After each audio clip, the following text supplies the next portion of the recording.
Hello, good afternoon and good evening from Brussels. I'm Tamsin Rose, the Senior Fellow for the Africa-Europe Foundation. Welcome to the second of our high-level debates. And this evening we're looking at the issue of mobility and migration between Africa and Europe.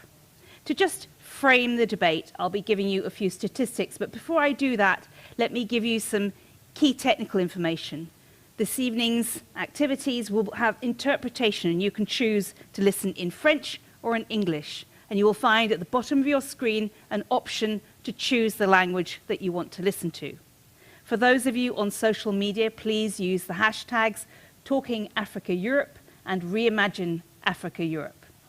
So, we're talking about mobility and migration. Let's just get a few facts straight before we do get into the topic. For the past 30 years, mobility and migration has increased, but so has the global population.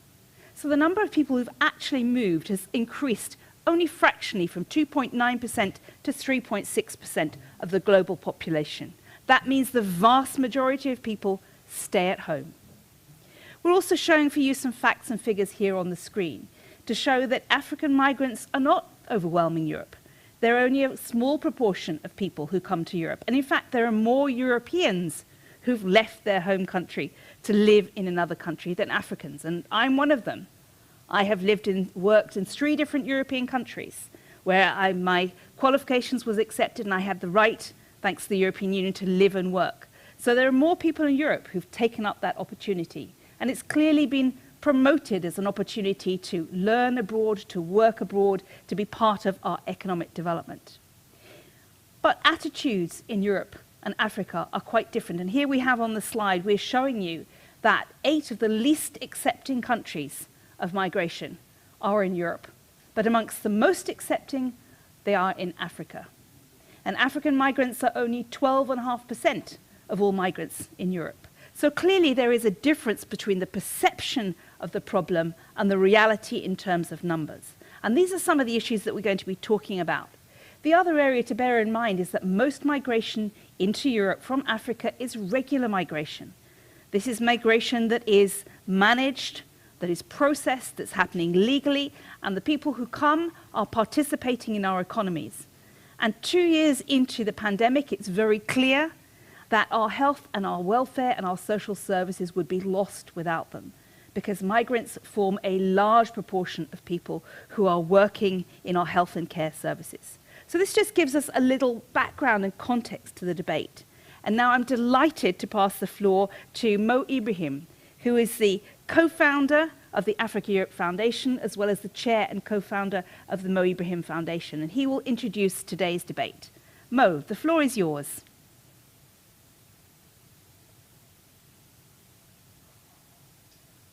You're on mute. Can you unmute yourself? Sorry. Thank you very much for your introduction, Tamsin. And let me start by welcoming our honorable guests.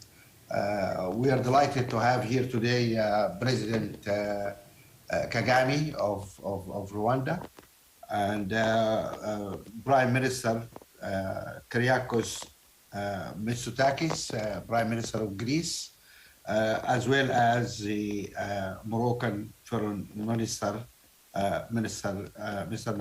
Nasser Bourita. Welcome. We have also a number of interesting discussions here. This is the second in our series of dialogues leading to the Africa-Europe Summit in the middle of next month. Last week, we had a wonderful discussion on energy and climate, and it was frank and honest, and we hope today also we'll have a frank and honest discussion on migration, a subject which is causing really a lot of anxiety between us. And we need to talk about frankly and honestly. And I would really look forward to hear from President Kagame the reasons here why Africans are migrating, or some of Africans are migrating, knowing that migration actually made the history of this world. And I would like also to hear from the Prime Minister of Greece about the difficulties Greece is having with migration, because we also need to appreciate that and understand. This is going to be a very frank and honest discussion. So let us all really start the dialogue. Thank you very much. Thank you very much, Mo, for making that introduction. And I'm delighted to pass the floor to His Excellency Paul Kagame, the President of Rwanda and Chair of the AUDA NEPAD Heads of State and Government Orientation Committee. Mr. President, the floor is yours. Thank you very much, Moderator. Excellency Kyriakos Mitsotakis, Prime Minister of Greece, Hellenic Republic. I'm very happy to meet you, sir, just even though virtually, happy to meet you. Mo Ibrahim, and the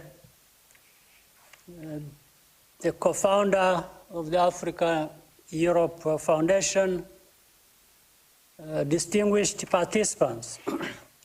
I'm very honored to join you today for this timely discussion about migration and mobility. Before I start my contribution, let me say I want to depart from kind of two positions. I know there are many here in the audience maybe who are like me. One, the experience of being a refugee or a migrant. Later on, also the responsibility of a leader in addressing some of these problems. So I have had these two experiences, therefore my viewpoints are based even on, personal sensitivities to this matter. I would like to take this opportunity to thank the Africa Europe Foundation for facilitating this discussion ahead of the upcoming African Union, European Union Summit. Migration and mobility have long been at the forefront of the dialogue between Africa and Europe. Several reasons as to the question raised by Mo Ibrahim, why Africans would migrate to Europe, say. Different reasons. Some of them justified, others not. But they're either political, economic, security,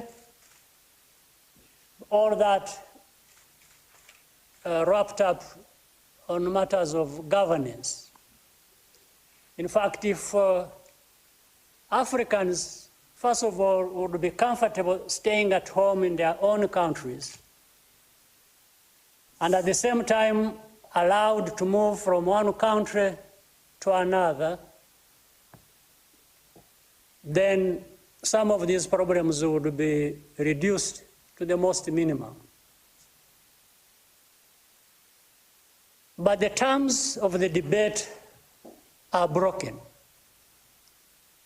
Dangerous journeys continue to cause loss of life and empower criminal networks.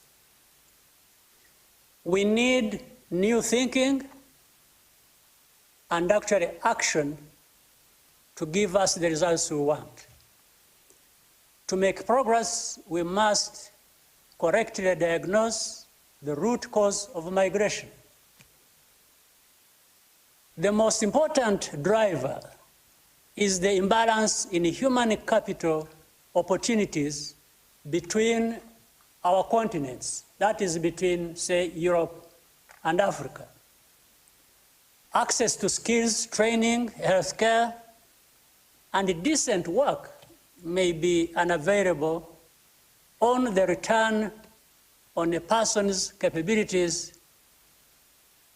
may be limited due to poor governance. An effective and humane migration cooperation framework must be based on addressing the human capital investment gap. The migration challenge is a shared responsibility for Africa, Europe, and multilateral agencies. All countries have the right to control their borders and regulate immigration. Settling in another country by anyone is not an automatic entitlement. There needs to be a better mechanism in place to distinguish between irregular migrants from relatively stable countries and those deserving of special protection who may get lost in the crowd. Similarly, obtaining refugee status should not be the only way to attain legal residence in destination countries. We also need to be doing a better job of engaging stakeholders on all sides of the migration question, particularly the civil society and advocacy groups which shape the political debate. Overall, our starting point is that every young African should be able to lead a dignified, productive, and safe life on the African continent, whether in their home country or elsewhere in Africa. Recent African Union instruments expand the scope of mobility within Africa, particularly the African Continental Free Trade Area and the Protocol on the Free Movement of Persons. Here I want to say, of the 55 countries on our continent, so few have signed this protocol to allow freedom of movement by the Africans. Wide access to digital skills and technologies is one of the most strategic ways to modernize the migration policy debate. It is no longer necessary to relocate to Europe in order to participate directly in the European labor market, for example, by supplying outsourced services to European clients. Young Africans can do so from Africa with public-private technology investments that create jobs. Multi-year partnerships between Africa and Europe can help address the migration challenge both in humanitarian terms and more broadly. One example is the emergency transit mechanism established in Rwanda in 2018. In fact, the discussion started and the offer started in 2018 in partnership with the African Union and UNHCR to receive vulnerable migrants needing evacuation from Libya. Partners in Europe have supported this initiative as well. More than 650 migrants have been welcomed and protected at this facility while awaiting resettlement processing. More comprehensive forms of migration cooperation are also under discussion with some other countries. However, policies focused on detention, deportation, and deterrence have not been effective and will not provide a lasting solution. Therefore, we have to be thinking and acting differently. Migration in both directions will continue to be a defining feature of relationship between Africa and Europe for decades to come. It can be mutually beneficial, provided that it is orderly, safe, and focused on the needs and aspirations of each person. The best long-term approach is to work together to rectify the human capital gap that underlies the current crisis while reaffirming our obligation to provide protection and humanitarian assistance to those who need it. Distinguished ladies and gentlemen, therefore, we can build on this, and as long as we work together and have honest and straightforward discussion, I think this problem is really not insurmountable, and I'm talking from experience. What we have already done, as I said earlier, rescuing these migrants from Libya. We had done another case with Israel. We are now discussing with other countries. And I think if we put our heads together, we shall find a solution. Thank you very much. Thank you very much, Your Excellency.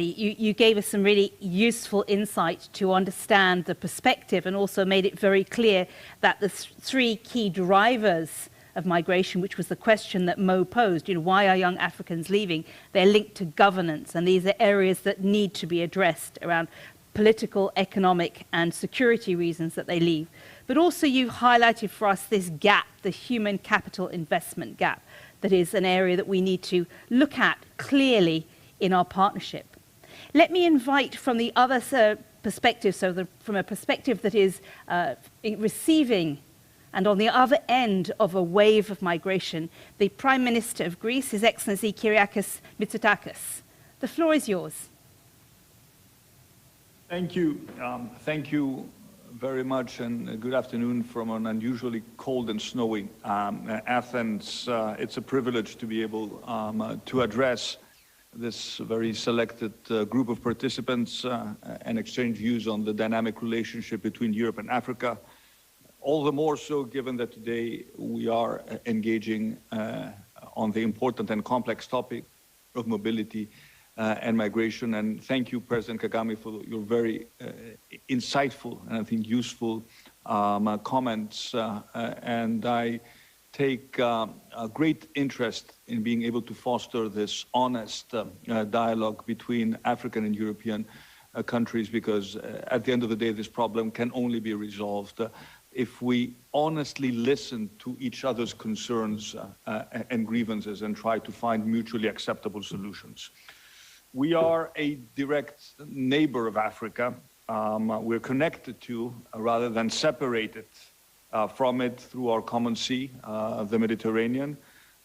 We cannot be absent from this discussion. And after all, mobility between Greek and African shore dates back millennia, and the movements were actually mutual.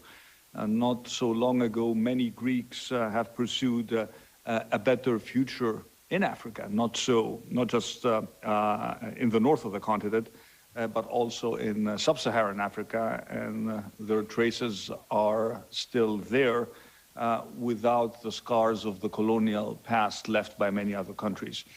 And our commitment towards Africa is clearer now than ever. I'm really looking forward to the upcoming EU-African Union Summit in Brussels, which will bring together leaders from both continents, allowing for an in-depth discussion on the big challenges facing us: growth, financing, and sustainable development, climate change and energy transition, health systems, and access to vaccines, and of course, migration and mobility. I know that you have already discussed climate change and energy in your previous debate. Vaccine access is to follow next week. Just to mention that Greece has donated more than 5 million doses of vaccines to Africa, either through COVAX or bilaterally. They have already been delivered to our African partners. And now coming to our subject of discussion, realities which were mentioned by President Kagame, such as demographic trends, the quest for stability and security, the need to adapt to climate change will shape our cooperation for the years to come. And these elements must form key parts of our partnership on mobility and migration. And the commitments of the European Union should be better communicated to the African side.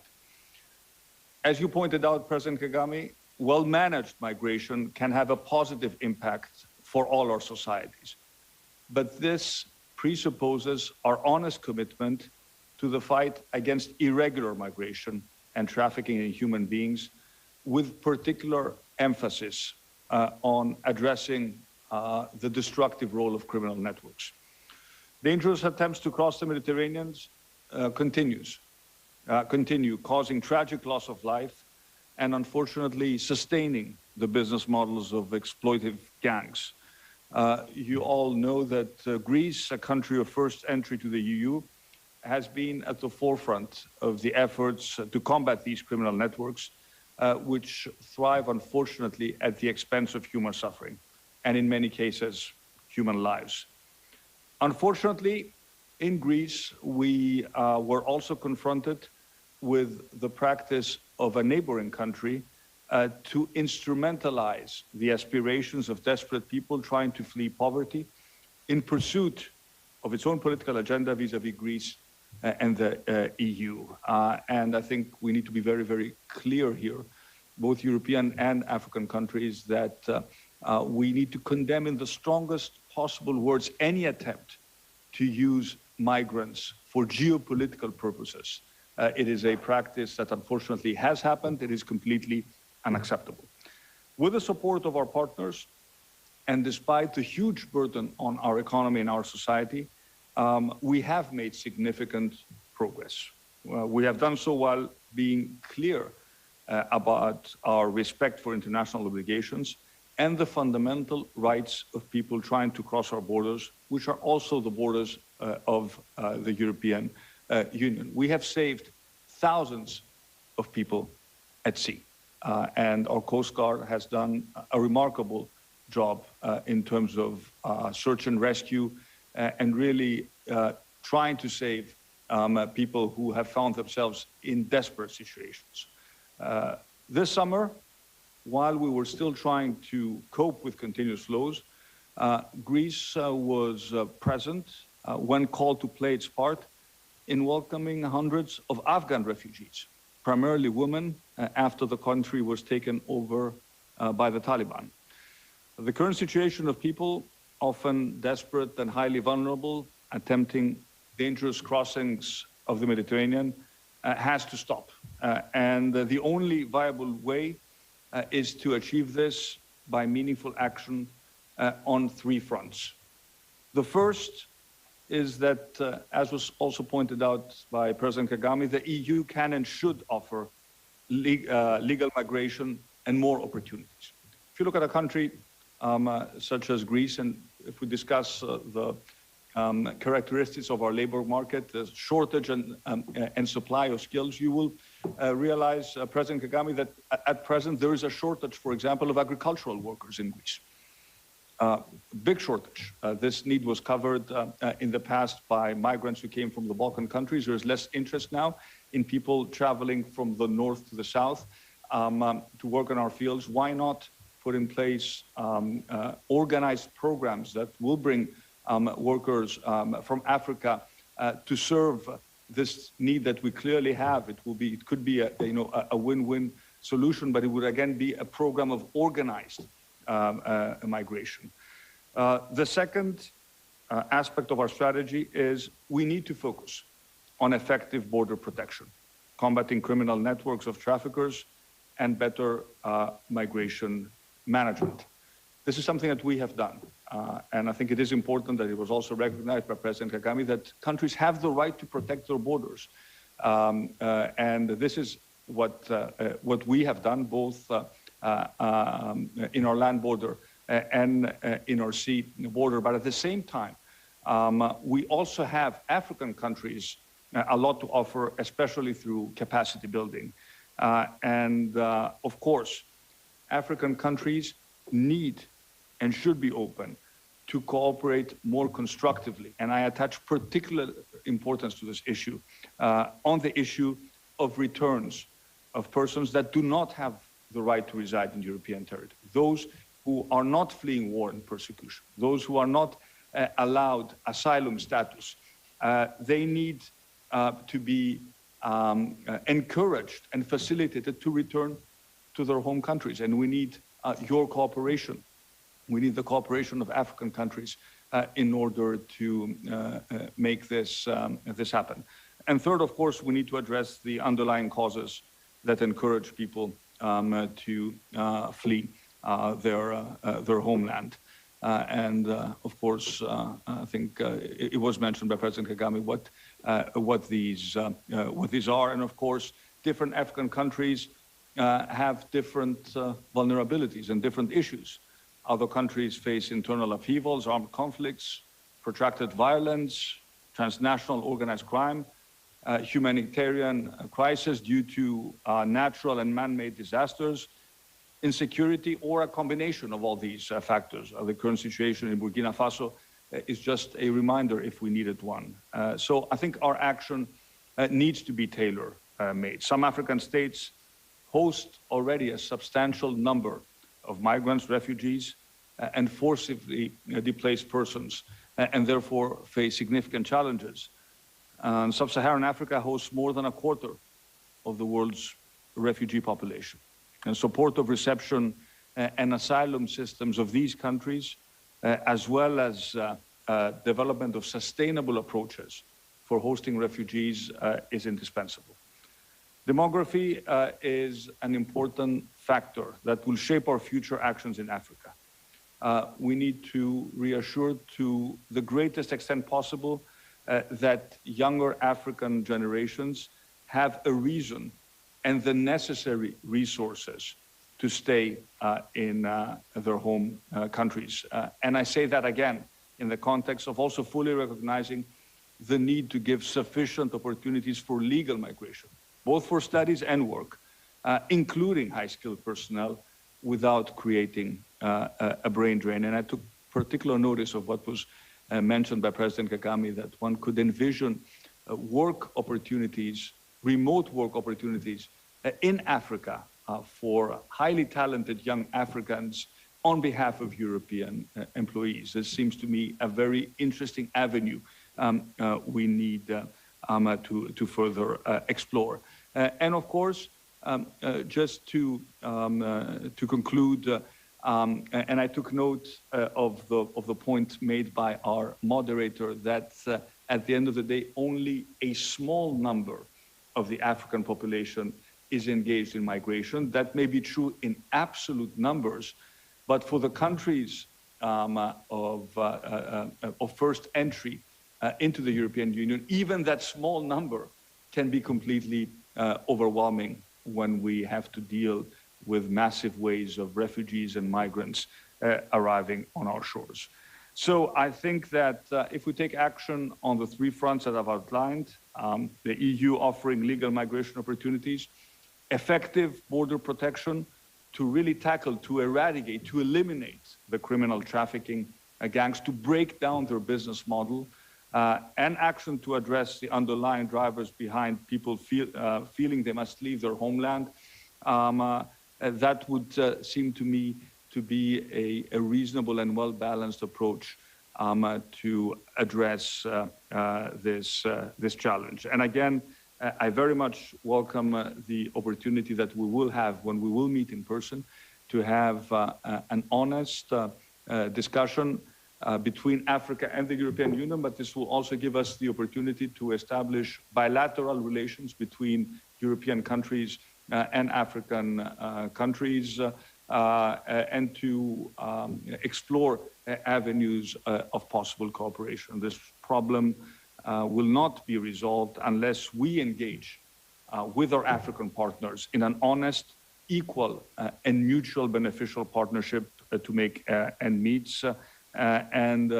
For my part, Greece is determined to actively contribute to this discussion, but also to take action to address the challenges. Thank you very much for listening. Thank you very much, Your Excellency, and we understand you may not be able to stay with us until the end of our debate because, of course, there's a major extreme weather event in your country that you also have to manage at the same time. But thank you very much for giving us your insight. I'm now going to move to a country in Africa which has an experience of migration and mobility from 3 different perspectives. It's a country of transit, it's a destination country, and also a sending country.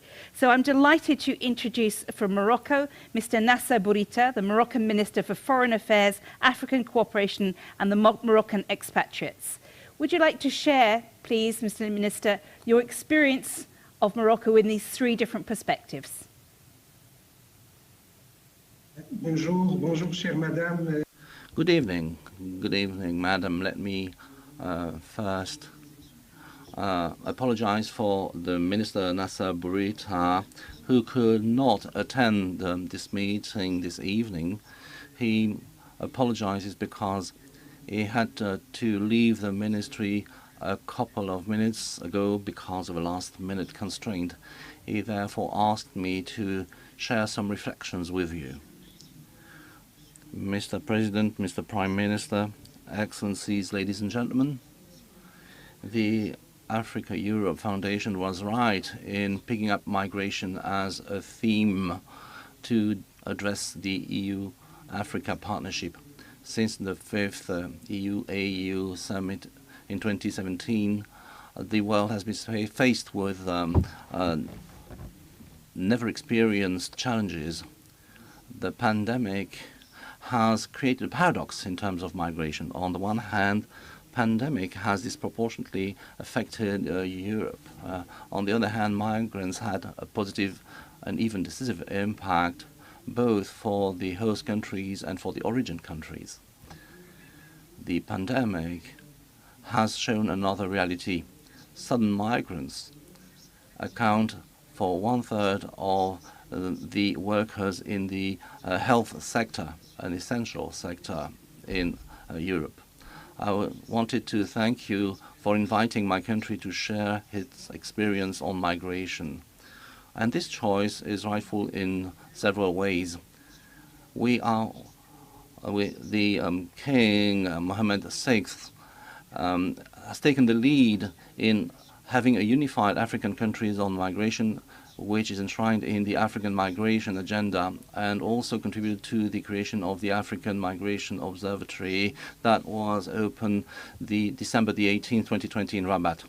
Maroc is also a natural stepping stone between Africa and Europe.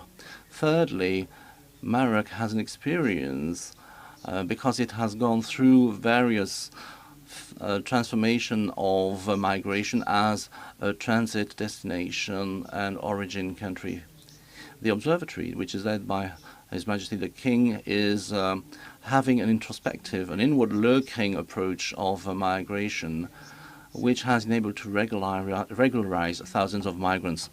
Fourthly, Morocco is taking part in all regional and international debates on migration, the International Forum on Migration and Development, and the African Forum on Migration and Development. It is also part of the Rabat process, and it also contributed to the adoption of the Rabat Covenant. So, if you allow me, I would like to focus on 2 main aspects. First, migration has become a central aspect of the EU-Africa partnership, but not for the reasons we believe. On the other hand, is it better to jointly manage migration or to face it separately?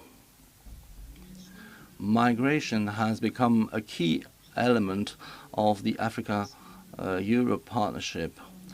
For a better. Why, will you ask me? Not because we should, and the image is frozen. not because the north-south migration is more important than the south-south migration. This is wrong, especially in Africa, where 75% of migration flows are intra-African flows. Not because migrants would hamper the economy or be a danger for the economy. Not because the migration management would only mean managing external borders. So if migration has become a key element of the EU-Africa Partnership for a Better, it is not because there is this obsession of migration, but precisely because there is a gap between migration as it is perceived and as it is in reality. Beyond this finding, the growing place of migration is something we should welcome. This good news, this migration obsession has been an awareness-raising element, an eye-opener, and it has challenged European states to look at the situation in Africa. It is also an eye-opener for African states because they too have to take up a major challenge, i.e. to speak with one voice about migration. It has also enabled to leverage funds by granting a never-increasing budget to migration through the Trust Fund for Migration in Africa. It has also fostered bilateral, multilateral and continental dialogue and contributed to set up some political dialogue tools. It is also part of a wider reform of the EU regulation on migration flows. I'm talking here about the new Pact on Migration and Asylum. These many outcomes show the added value of migration. Migration can indeed contribute to the reshaping of the partnership because it is creating human relationships, economic complementarity, and political cooperation. At the end of the day, migration is at the same time matter of opportunities and challenges. It can be also something that can contribute to prosperity, development, peace, and stability. And I now come to the second aspect. Whilst migration is taking more and more importance in the partnership, we need to shape it, to structure it. And this means that we need to find another method to manage it jointly. We have tools to achieve this, and we may have many references at international level. We have the Marrakesh Pact. At African level, we have the African policy of His Majesty that is enshrined in the African Migration Agenda. We also have the Pact for Migration and Asylum. We also have the Rabat process. If you give me 1 minute to wrap it up, what do we expect? If migration is a joint challenge, the interests are often contradictory. If we want them to converge, we have to get rid of misunderstanding around migration phenomenon. The first misunderstanding is the knowledge. The second misunderstanding has to do with the goals of migration policies. And the third misunderstanding has to do with the method. We should no longer give the keys of migration management to smugglers. Managing migration is not just managing borders, it is also contributing to more legal mobility. Migration should not be outsourced, it is a matter of shared responsibility. And this is the only way that we can make migration one of the assets of the EU-Africa Partnership. Thank you very much. Of the Minister of Foreign Affairs from the Kingdom of Morocco.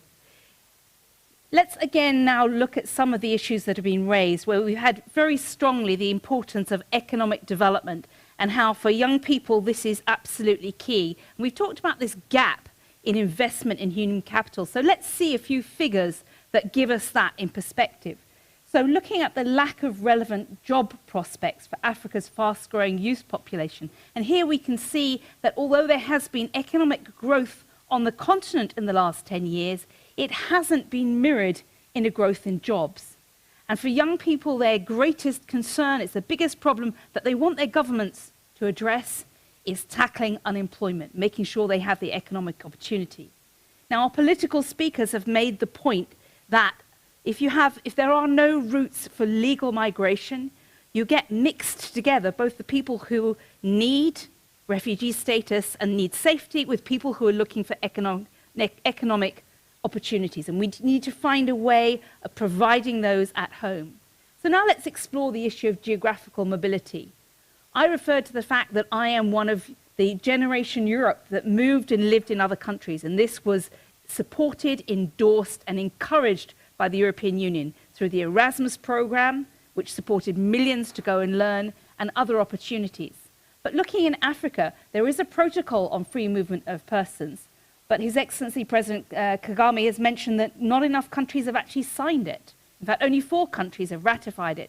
So this legal framework that might offer opportunity for mobility or for training or learning abroad has not been implemented. And that's clearly an area that needs to work. And here we can also see that there are challenges in employing people with the skills in other African countries. And this is an area where there's an opportunity for change. And now we're going to bring in a few members of our audience who are youth delegates who have also moved themselves, who can share the realities and their experiences of moving abroad. And let me introduce Judithael Irakojesh, who is the president of the board and executive director of Choose Yourself, and she is a young leader on migration. Judithael, tell us your experience. What was it like moving to a country? Hi, everyone. So I am going to speak as someone who experienced both as an immigrant by choice and then an immigrant by force. I am originally from Burundi. I was exiled, grew up in exile in the US. Then I'm currently living in Benin out of choice. So I really want to speak that as we speak about migration, there's a lot of Africans that have returned on the continent. So as much as we want to focus on Africans who are leaving, there are a lot of Africans who are actually returning because the continent is being opened. Africans are returning to countries like Rwanda.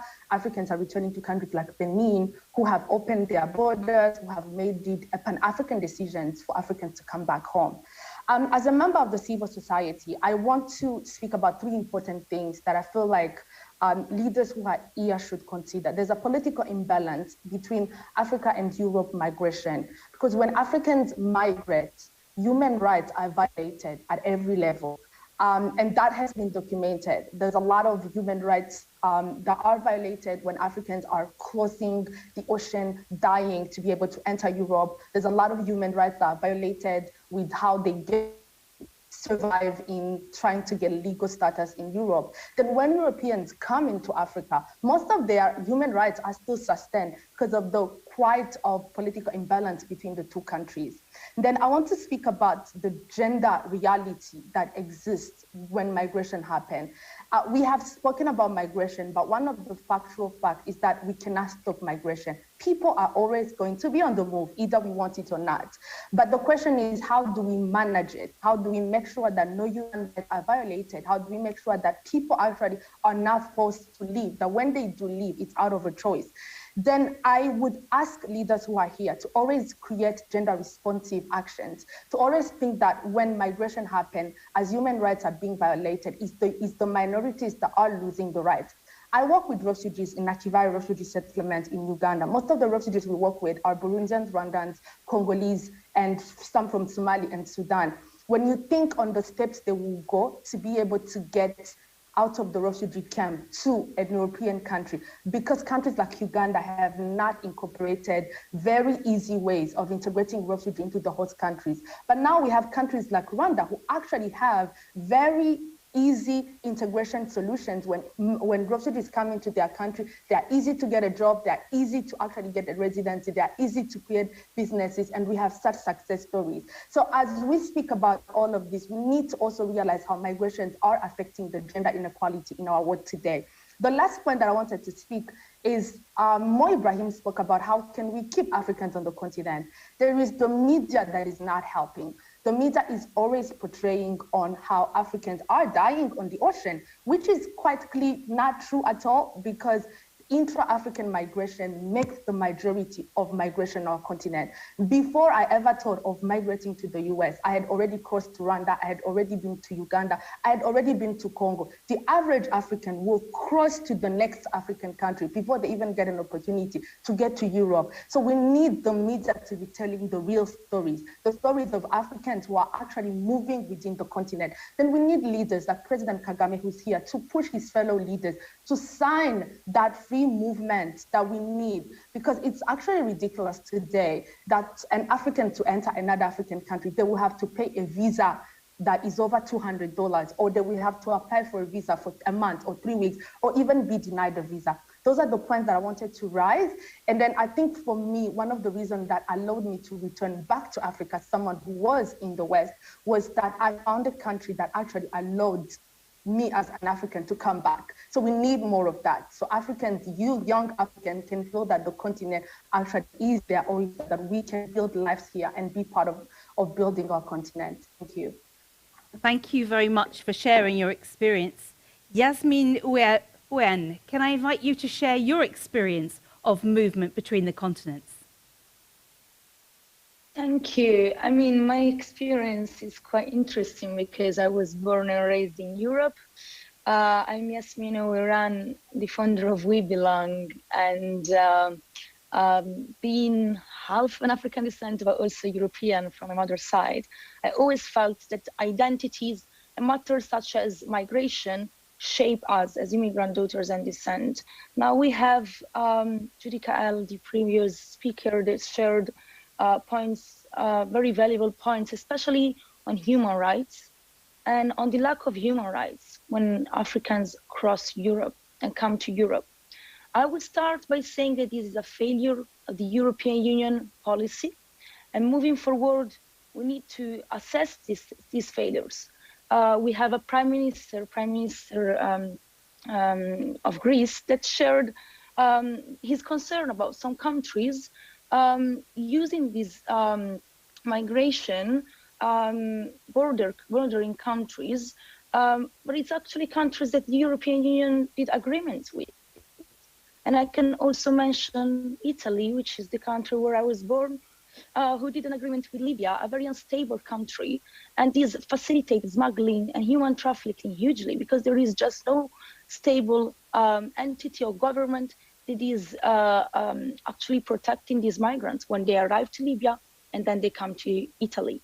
So we need to assess all these failures and move from the urgency, because it's since 2015 that we talk about a refugee crisis. We need to move from this urgency to a long-term process. And now I want to be very cynical here, because it is not easy to find a joint action by the European Union. And the reason is we have 27 states, member states, that lack of political willingness. When we talk about migration, migration is the main winning and losing point of elections in Europe. It's a scapegoat that is used, and there is a lot of myths. You expressed them, some of them in the beginning. So We Belong, which is a platform amplifying voices of immigrant descent in Europe, we are trying to change the face of migration. And when we talk about migration, I think my last point, very important, is to make the difference between a migrant, an immigrant descent, and a refugee. Of course, there is people who need to come to Europe. There is people who come because of economic needs, but there is also people who are born and raised in Europe and need to be included. Because when we don't see an inclusion, a representation at the political level, by the way, the European Union, 24 MEPs are people of color only out of more than 200. When we don't see this representation, then it is to no surprise that people are scared about migration. It is to no surprise that people actually do not know what does it mean to be like me, an immigrant descent, and feeling European. So yeah, my last point is really making sure that moving forward in this partnership, we leverage immigrant descents, we offer them economic opportunities, because statistically we have less opportunities than white people in Europe just because of our name and our origins. And then that we make sure that we can also give back. I know that just to end, the Moroccan Ministry of Foreign Affairs and actually the Moroccan Minister of Moroccans living abroad offered me, as an immigrant descent, the opportunity to come back to my country and to benefit from cultural programs. So 200 people from all over the world who have Moroccan origins came back to learn about the country. I would encourage all the African countries to do the same, and the European countries to also encourage this exchange, because it is crucial that we feel both European as we feel Africans, and that we make our culture and our background a strength rather than a challenge. And I will end with this. Thank you. Thank you very much, Yasmin, for your very concrete suggestions and sharing your experience. Let me now invite Jean-Michel Severino to pick up on some of these elements that we're really touching on here, which is the link between jobs, economic opportunity and migration, because it's clear from all the interventions so far how closely linked they are. So what would you like to contribute to this discussion? You're the Chief Executive Officer of the Investisseurs et Partenaires and a former CEO of the Agence Française de Développement. So you've got a long perspective on this issue. Thank you very much, Madam, and thank you for allowing me to join this very important conversation. I'm very honored to be part of it, and especially because it's dear to me. I am a member of an Italian family whose all members fled Sicily in the first half of the 20th century to access France, United States, Northern Italy, and Southern America because of poverty. And centuries change, but problems remain. Poor people flee the countries where they cannot make their living. President Kagame said something very important in this conversation. In his introduction, he said that every African should be able to live a dignified life in his country or anywhere in Africa. This is why, but unfortunately, poverty is and going to remain the main reason for which people are going to try to flee their country, move to another country in Africa or to Europe, among others. The future is really very challenging. Up to 2050, around 450 million young Africans will reach the market labor in Africa. And we know that on the current growth basis, only 250 million formal jobs will be created in Africa during that period. So we have a huge job gap to meet, and this is where all our efforts should focus on, providing jobs. And but I have good news to share. I think this is feasible. I think it's possible to create very productive, decent jobs in places of Africa, even the places of Africa where you have the most important sources of migration. I will just mention you one instance. You said that I was leading Investisseurs et Partenaires. This is an impact investment firm which is fully dedicated to promoting African entrepreneurs. We created tens of thousands of jobs in the last 20 years since we were created. And one of the businesses that we supported is called CDS. It's a water and energy provider in the river of the Valley Senegal, on the Mauritanian bank of the river Senegal, a place which is a very important migration zone, and which, by the way, has also experienced very dire conflicts and jihadism challenges. Well, we invested in that business as a startup.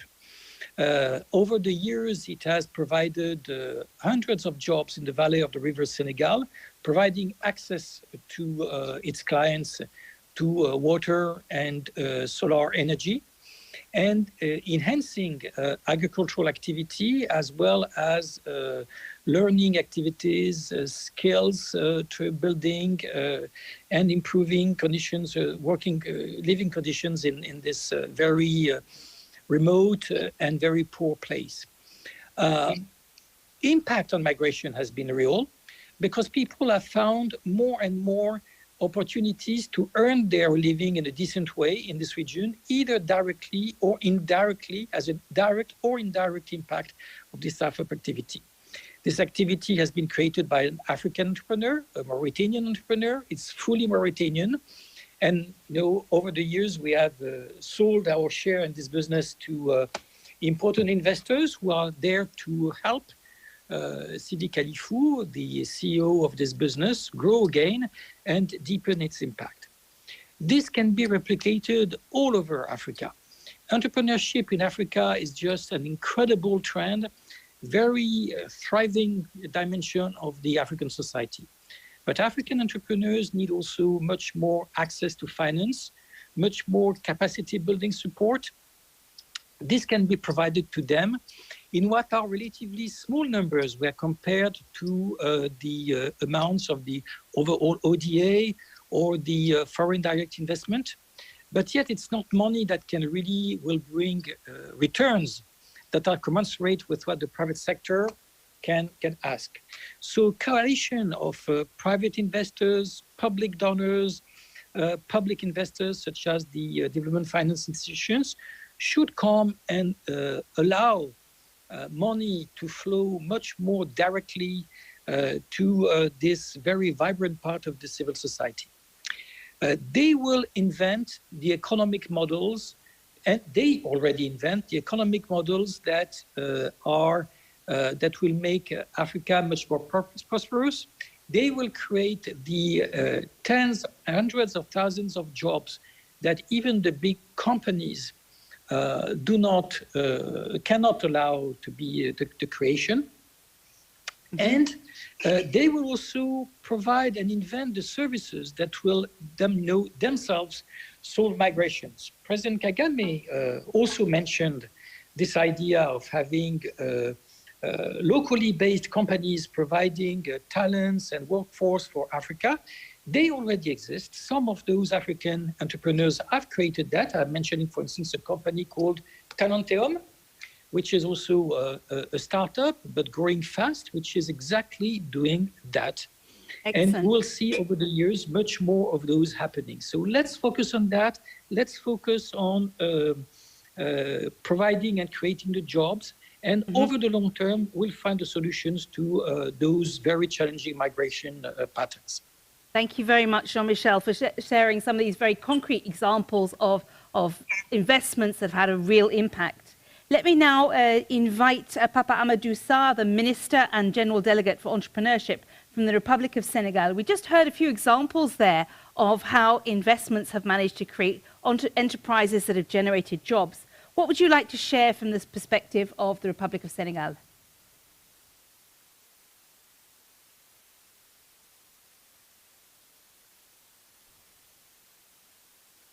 Apologies, I think we seem to have some difficulty making that connection. I will move on and come back to the Minister in a few minutes. Let me invite Bernard Gustin, the Chairman of the Supervisory Board at the ELA Group and the Co-Chair of our Strategy Group on Transport and Connectivity. We've talked a lot about mobility within the continent. We've talked about how important it is for the labour market, but also to go and learn and to have experiences in different countries. But all of that depends on certain key things being in place. Can you give us, from your perspective, what are the key elements that need to happen to allow this intracontinental mobility?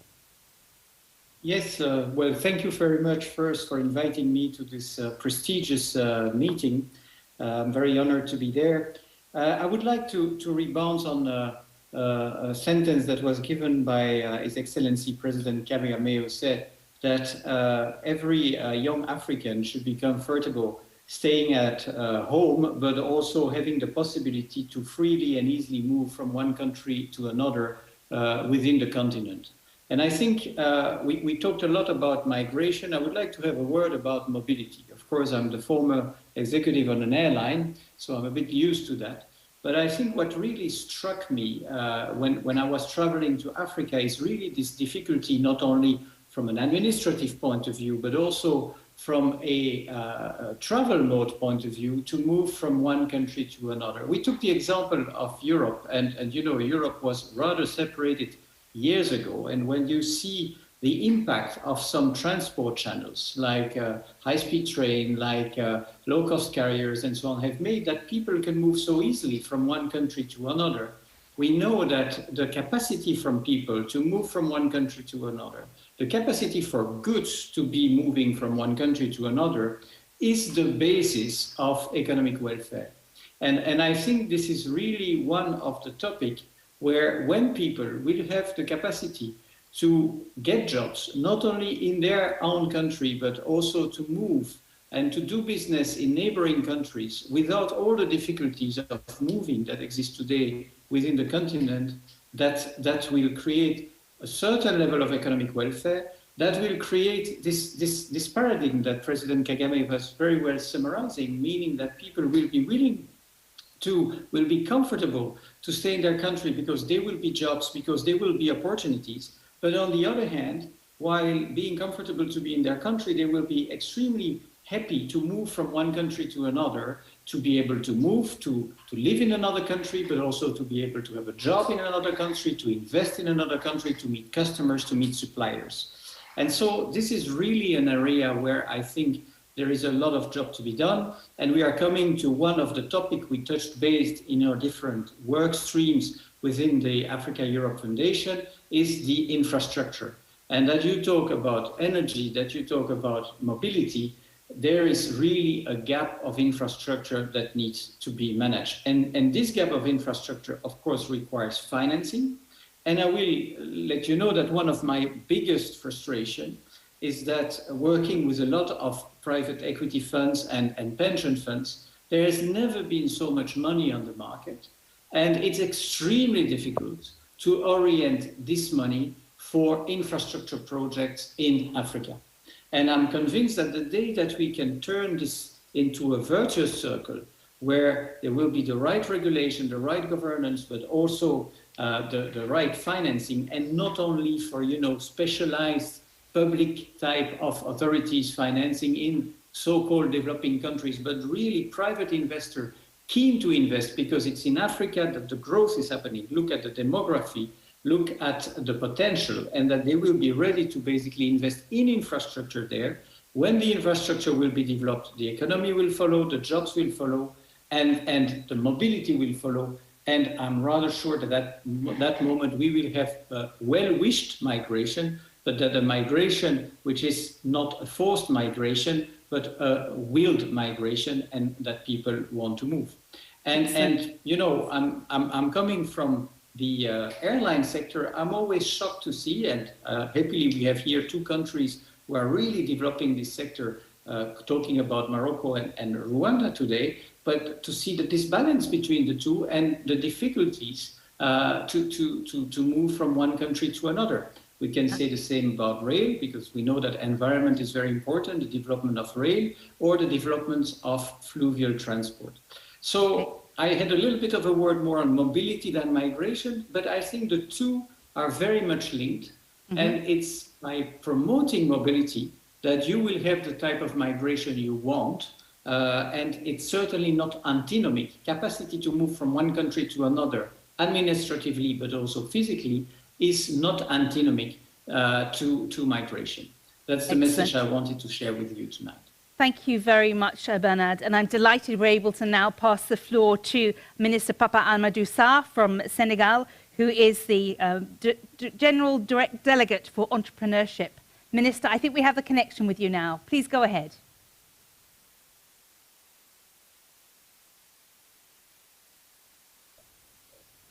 Yes, go ahead. Yes, we do. Can you hear me clearly? Yes, we can.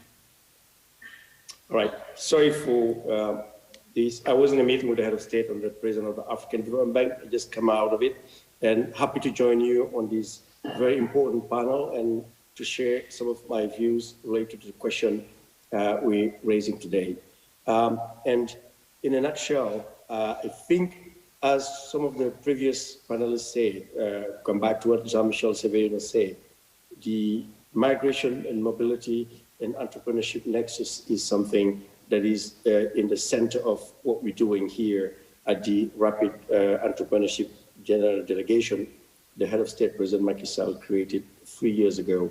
The idea is to support young entrepreneurs, youth, female and male entrepreneurs who have projects, ideas. We incubate and accelerate their programs, give them access to funding from 10K to 100K and potentially up to 300K in terms of co-financing mechanisms or guarantees we put together with financial partners. So far, we've been able to fund more than 150 entrepreneurs across the country and invested more than $150 million from the government side, but with a partnership with the African Development Bank and the French Development Agency. And the most important part of it, which is very relevant on what we're talking about this today, is a diaspora fund we've been able to set up, which facilitate the mobility of Senegalese abroad in mainly EU countries, in France, in England, in Italy, in Spain, who have projects in the country and that they want to raise money. And we put up a mechanism of co-financing and what we call also a sort of crowdfunding. For instance, you have a project in a remote area of Senegal of agriculture, of farm or transportation, and the project total cost is around 50 million CFA, which is around $100,000. You bring half of it and we guarantee the remainder, or we do matching fund to be able to fund your project with a perspective of returning to the home country to establishing here. This is the first scenario. The second scenario we're doing is talent. We have some bright Senegalese engineers who've been trained in schools in France, in England, who work in big multinationals and corporations and banks, who come back in the country in terms of give back in period of 3 weeks, a month or 2, in terms of tutorial, mentoring and coaching and support those entrepreneurs. Because the financial tools only do not suffice. What it takes is financing and non-financial mechanism to really promote this entrepreneurship. And I will stop there saying, one of the key areas this panel and the promoter of the panel, the Africa Europe Foundation, which I really thank and congratulate on the initiative, is to try to work on a partnership that will really make sure that there is a mobility between Europe and Africa. Because most of the people like me who've lived in the UK or in France for more than 15 years and came back in the country working for the government, is what we just need is to go across Europe, come back in a week, 2 weeks, etc. So that visa facility that could be put in place, let's call it a blue card compared to the green card in the US, would facilitate the circulation of brain, of talent between Europe and Africa, and will help the support of promoting of funds, but also the support to promote brain. And it will go in the circle of brain circulation rather than brain drain, and would benefit to Europe and to Africa. And finally, last but not least, I want to comment on a word in terms of the flows. And the paper, the issue paper, the AEF produced clearly stated it. The stock of migrants from Sub-Saharan Africa are in Sub-Saharan Africa. Less than 15% of those African people travel to Europe. So let's not really exaggerate that invasion debate, but more a collaboration, a mobility, a cooperation, and fruitful partnership between Africa and Europe through a brain gain and a migration and a positive investment. Thank you very much, Mr. Minister, and telling us again this clear focus that we need to be looking at brain circulation and brain gain rather than brain drain, and the importance of recognizing the context that the vast majority of mobility for Africans happens in Africa. And this is where we need to be making a difference and providing economic opportunity. I'd like to just swiftly change our focus to moving away from the economic migrants to the issue of irregular migrants and particularly refugees. And I'm going to invite somebody else to make a contribution. That's Alexander Betts, who's the Professor of Forced Migration and International Affairs at the University of Oxford and also a European Young Leader with the Friend of Europe team. Alexander, your specialization is the issue of people who are forced to move. And we heard earlier that often it's issues of conflict, security, as well as economic. We also know that climate change will force more people to move. So what's the perspective of people who are forced to move? Do we have examples of where that's working, where they're being able to be integrated and offered opportunity? Because we heard from President Kagame that every African should have the right to a life of dignity in their own country or continent, but that's clearly not happening. Thank you very much. I'm really honoured to join the discussion, and I'm really pleased that you've put on the table the question of refugees and forced displacement. I think what was very clear from the Prime Minister's intervention is that from a European perspective, irregular migration and asylum is one of the big issues. But when we look behind that, we need to recognise that increasingly the majority of people crossing the Mediterranean in desperate circumstances are likely to be refugees. We know that from recognition rates in Europe, and we know that from the profile of countries people are coming from. So one of the shared areas where we need moral leadership and we need international cooperation on both sides of the Mediterranean is around how we respond sustainably to refugees. Now, I think this is an area where we do also need a degree of perspective to recognize that most refugees are not coming to Europe or the rich world, but over 85% of the world's refugees are hosted by low and middle income countries. And Africa hosts around 6.5 million refugees, which is 3 times more than the European Union. And as we've heard with migration in general, most refugees and forcibly displaced people in the continent remain in the continent and cross their nearest border and seek asylum in a first country of arrival. Across Africa, people are displaced for a variety of reasons. State fragility and protracted conflict situations. A disproportionately large number of the continent's refugees come from South Sudan, DRC, Somalia, Eritrea, Central African Republic, chronically fragile or conflict-affected states. But we also have new challenges where climate change, for instance, fragile governance, are mixed with ongoing conflict. The Sahel region, for instance, is a source of new displacement. And we occasionally have new sources of displacement, such as the challenges in the Tigray region of Ethiopia. What we've tried to do in our research at the University of Oxford is highlight, however, that with the right policies, refugees can be contributors to their host societies in Africa and in Europe. And actually, while our data shows that the majority of refugees in Africa would like to aspire to move to rich countries such as Europe, very few do. In fact, in any given year, our data suggests that refugees in camps and cities in East Africa are very unlikely to move to Europe. Fewer than 0.1% of refugees hosted in those countries will actually move to Europe in any given year. So the shared question, I think, for Africa and Europe is how to sustainably support refugees in Africa as a shared responsibility. And the answer to that is really about socioeconomic opportunity. It's about jobs and education. We've collected data from 16,000 refugees and host community members in camp and urban locations in Uganda, Kenya, and Ethiopia.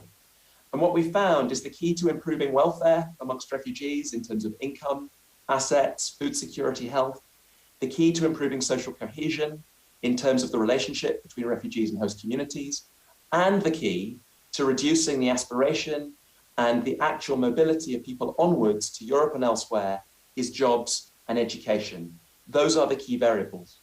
And so Europe investing in and supporting African refugee hosting countries' abilities to provide the right to work, provide freedom of movement, and other socioeconomic rights like the right to create a business, the right to own property, are fundamental to not only enabling refugees to access protection and long-term solutions, but also the likelihood that they will resort to onward movement. So that's an area where cooperation can be mutually beneficial. There are examples of where this is working that are really important. Uganda hosts nearly 1.5 million refugees, but it's been supported for its long-term policies of giving refugees the right to work and a significant degree of freedom of movement.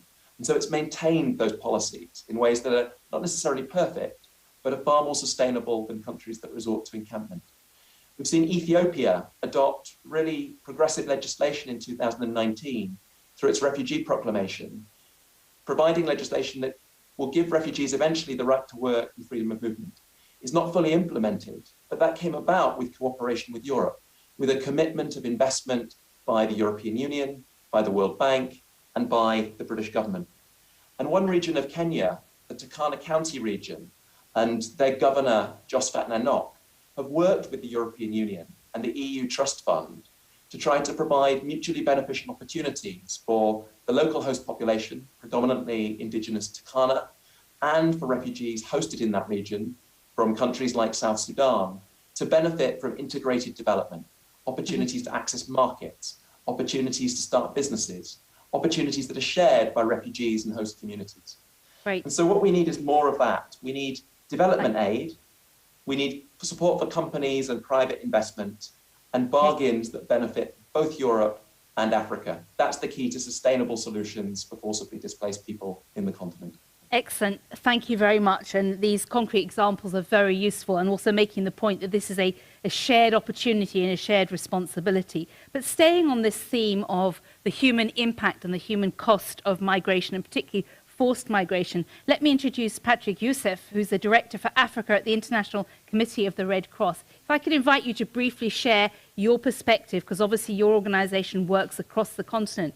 Tell us a little bit more about the human impact of some of these mobility and migration challenges. Thank you very much. And again, very honored to be part of this extremely useful and always timely debate.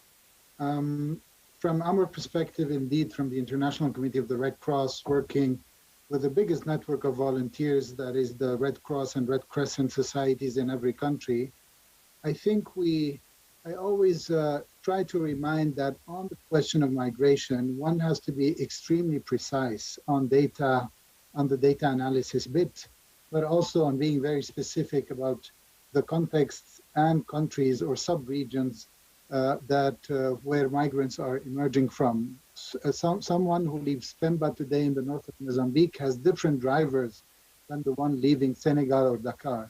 And I think first and foremost, if we redefine, and I remember Mo Ibrahim saying 2 years ago, if we indeed are serious in defining that migration is first and foremost an essential adaptation and survival mechanism, we would look at the whole problem differently.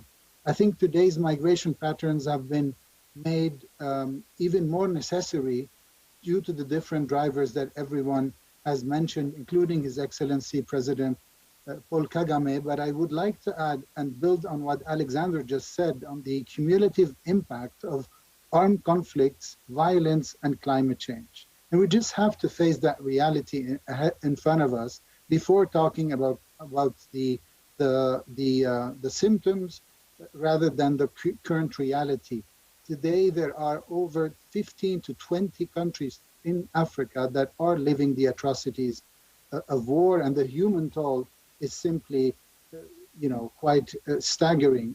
Indeed, when we start thinking about the drivers, we often forget armed conflicts. We often forget the types of violence that push people outside of their borders, like communal violence, inter-ethnic violence, but also, let's face it, human rights violations, environmental degradation, and indeed climate change. And the examples are numerous.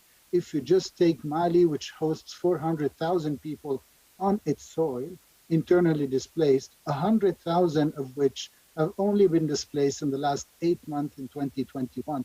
And which means that this is a continuous trend if we add on the examples that Alexander gave on DRC, on Ethiopia, and other countries. And I think, if I may, when Europe has much to contribute, I always borrow the wisdom of African leadership spelled out by different leaders, including His Excellency Paul Kagame at the AU, and restating that African solutions are sought for when talking about African problems. And if we are serious about tackling the root causes of the said drivers, serious about creating pathways to peaceful resolution of conflicts, reinforcing traditional justice, fairness, and social cohesion, but also focus on development and job creation rather than only the efforts of war that have led a country like Somalia to live 30 years of atrocities and many other countries to continue living in protracted crises.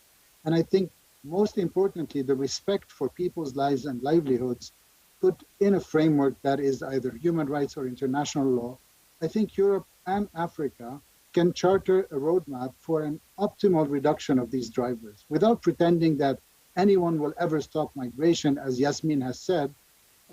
We just need to think whether we need to continue talking about what hurts or about the remedies. And again, the Sahel was given an example where today the main recipe for a migrant to move from one place to the other is irregular pathways and the use of smugglers, unfortunately, because of the different regulatory frameworks that the Sahel, or Mali specifically, has taken on board.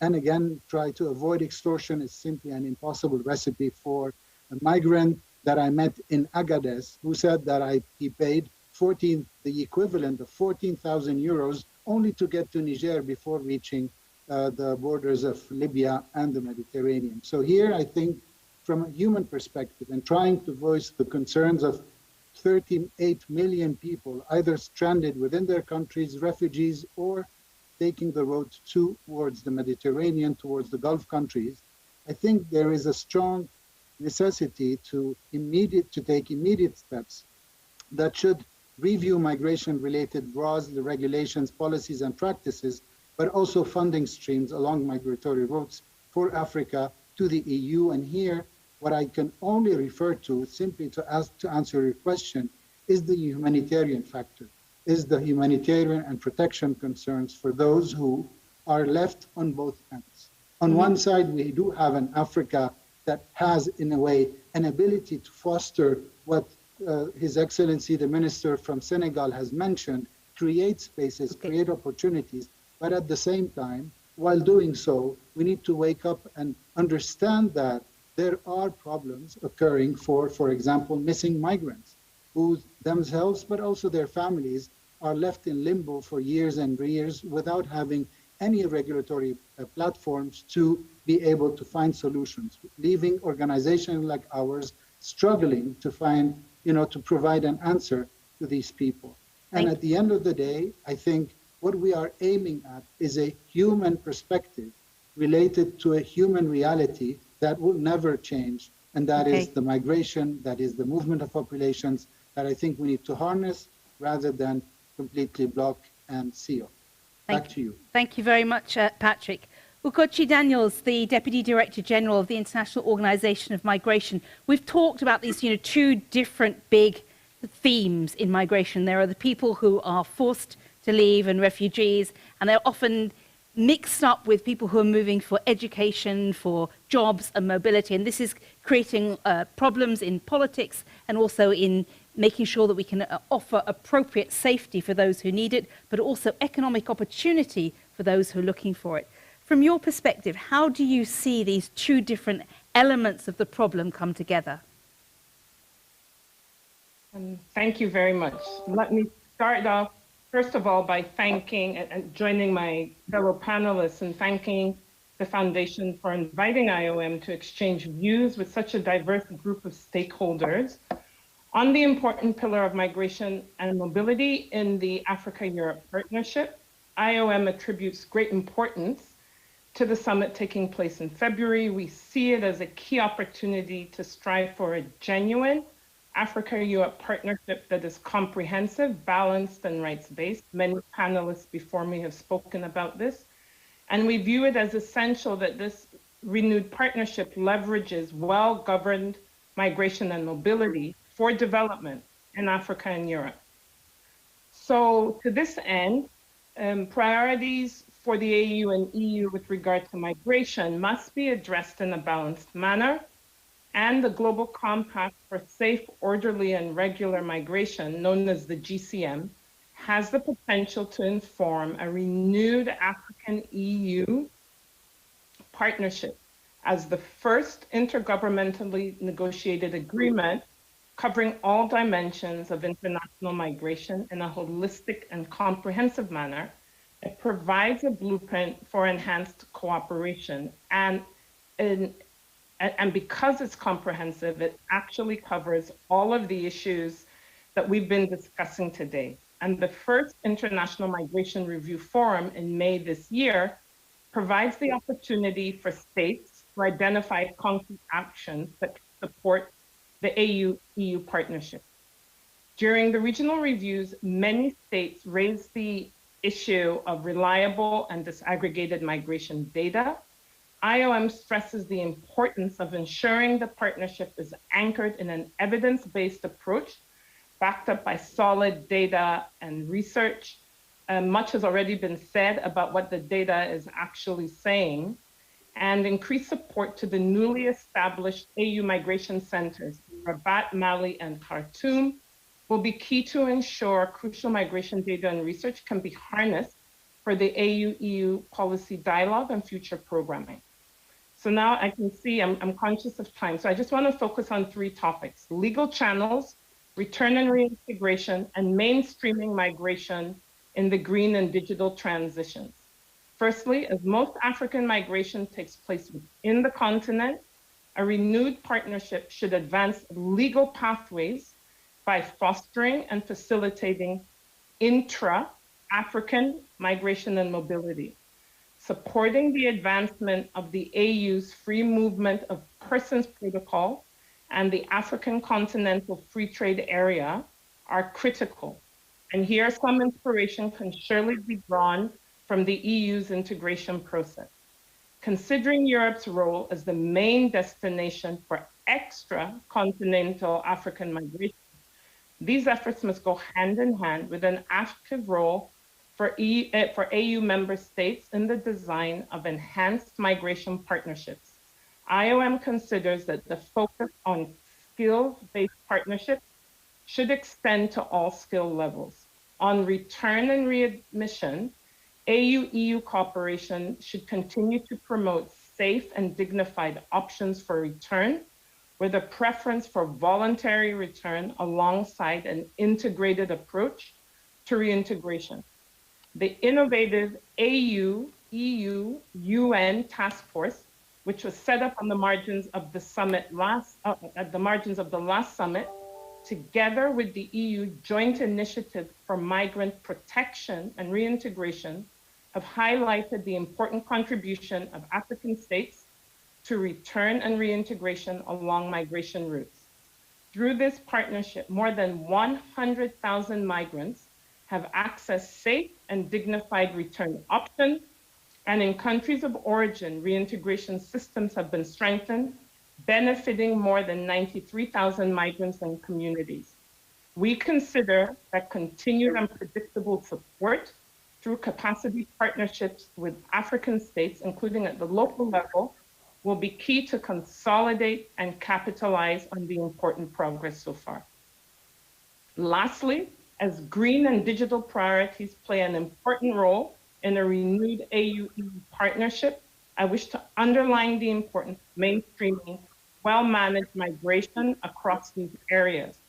On climate and migration, cooperation must support migrants, returnees, and communities in climate fragile locations to access policies and programs that facilitate migration, should they want or need to move, but also support adaptation.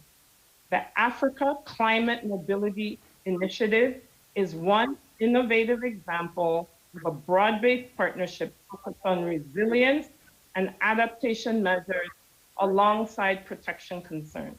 In the area of digital transformation, the partnership can promote inclusion, boost human capital, and facilitate legal pathways and returns.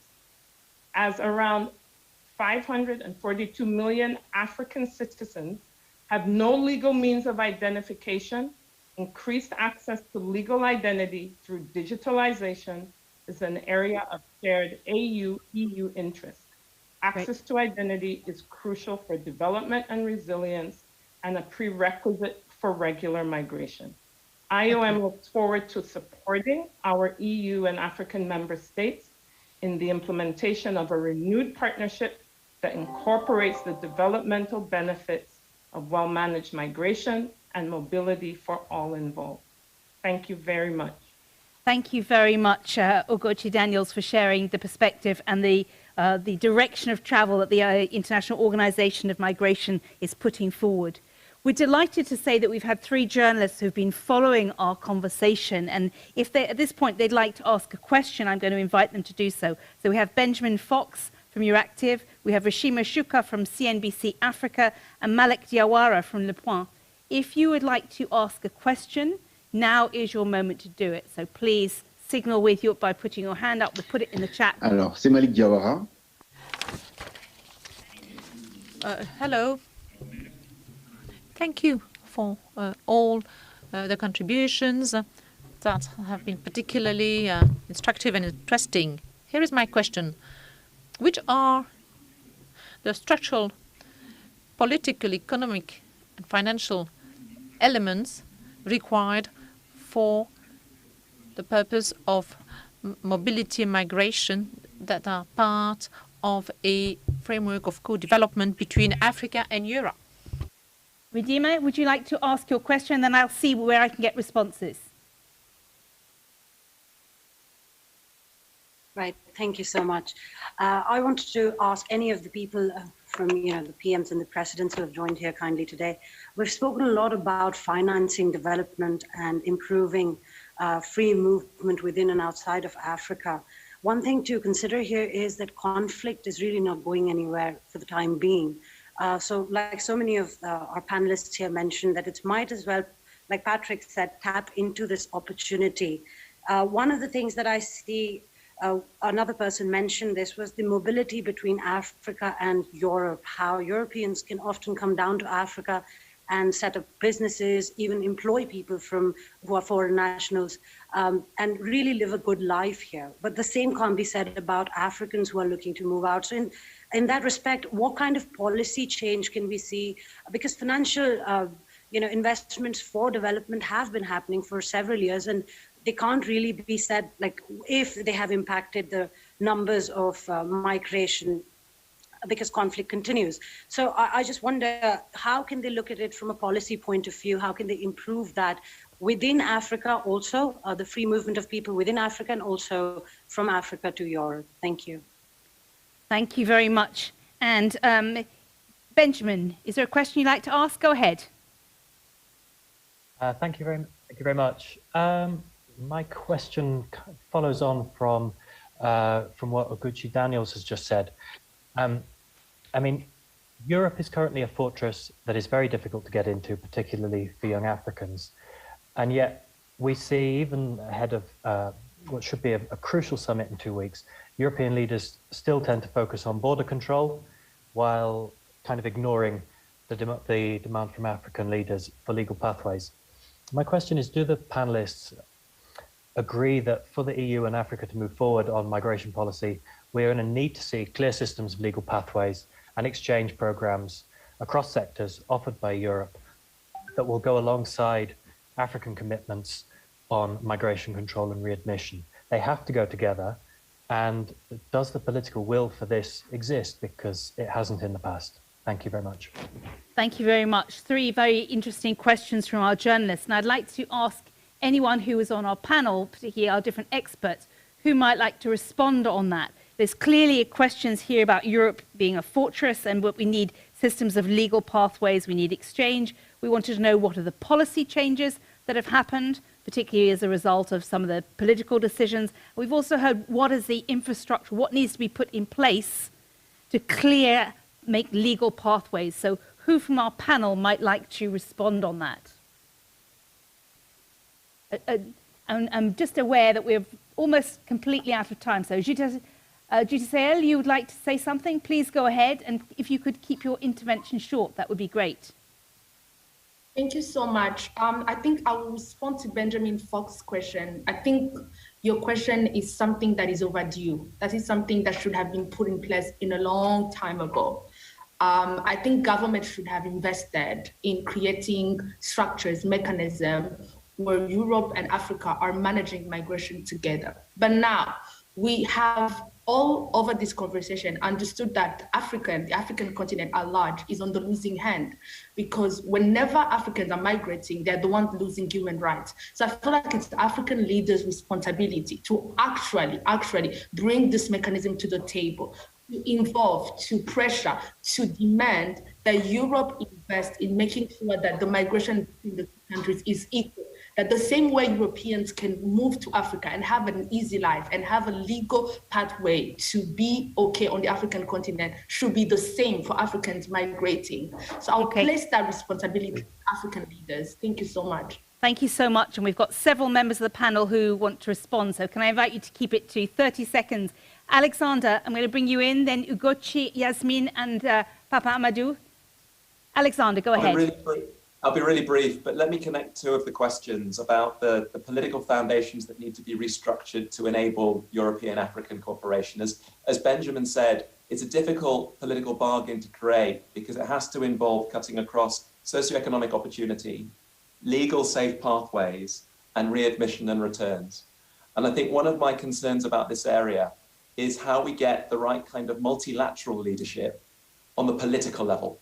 How do we develop political bargains that are not just bilateral, based on divide and rule by Europe, but actually are facilitated bargains that demonstrate leadership? And where can that come from? For instance, we have international organizations that have different views on this. We lack a facilitator, as it were, to broker that deal really effectively across those complex areas. It has to be evidence-based, and it has to be based on a clear understanding of the interests and values of all the states involved. So is that IOM? Is it UNHCR? Can it come from a reformed UN system, or does it need to come from elsewhere? Thank you, Alexander. Minister Papasso, can I bring you in? Yeah.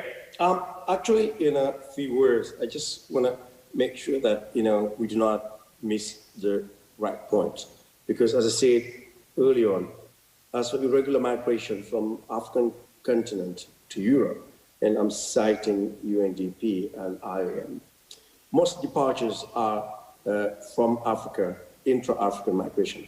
And it's mainly due to lack of employment and opportunities in the country of departure.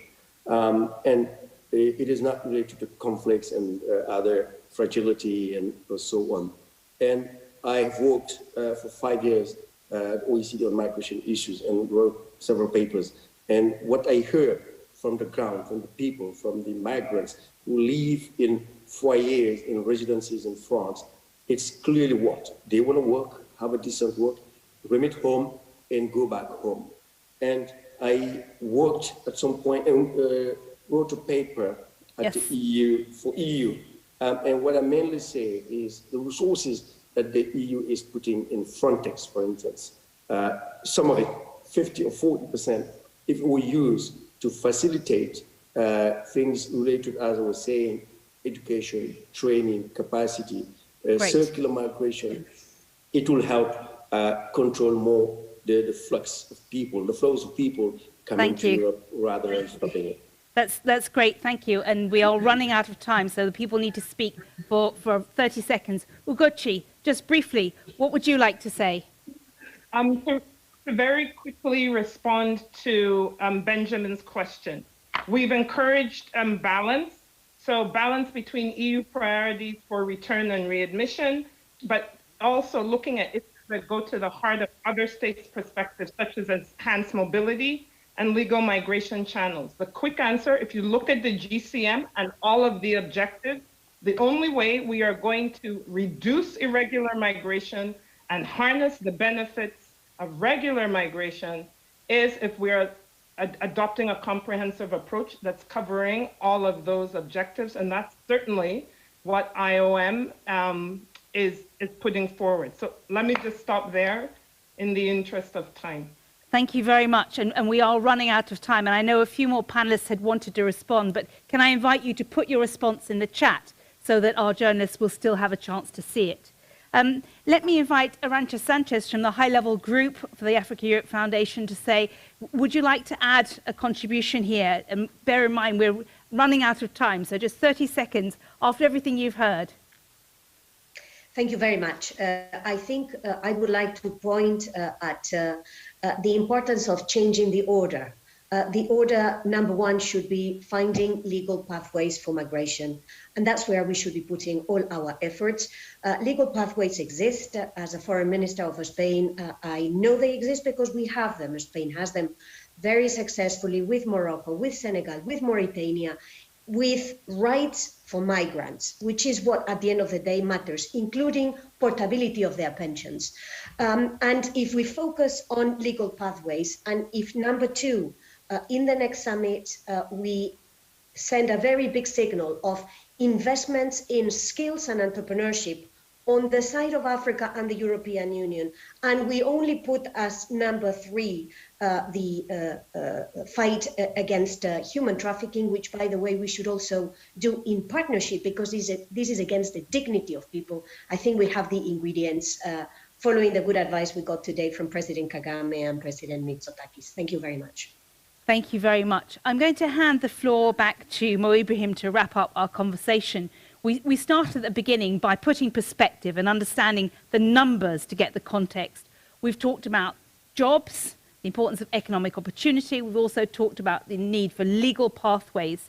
Mo, you set us a challenge at the beginning because you said this is a bone of contention between Africa and Europe, and we're moving towards a summit in just a few weeks where we want to clear the pathway for new discussions. The floor is yours. Yeah, well, thank you very much. And I think we had a very good discussion, looked at different angles, and you mentioned important issues here. We need to understand the drivers for migration. We need to not confuse migrants with refugees, which unfortunately becomes a political football sometimes for other reasons. We need developments, we need opportunity for young people, etc. But the most wonderful thing in this discussion, I think, was the statements by both President Kagame and Prime Minister Mitsotakis, because it is really interesting to listen to what he said, and I'm going to listen to it again. I think it is going to be wonderful if these two leaders come together, produce a white paper or something to put it on the table for the next summit. That will be very refreshing, because both mentioned some really concrete, good ideas. And it will be change. I mean, instead of Africans sitting here and Europeans sitting here and talking to each other, if an African leader and a European leader coming together in that sensitive issue with a white paper or a framework, then we hope for action, because a lot of things can be done if we have really a reasonable plan. Finally, I just want to ask our Moroccan guest on the panel. He did not mention his name, so I'm sorry I cannot call his name. Please, just a message to the foreign minister. It's really unfortunate that he bails out of a meeting in the last minute when we have two very senior leaders from Europe and from Africa. Please, that is really unfortunate. I hope he passes this message to him from me.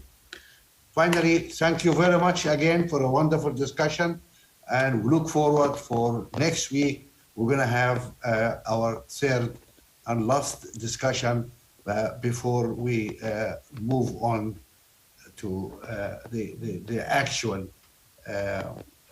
Africa-Europe summit, which we all hope will be different. And thank you for your time and for enriching this discussion. Thank you.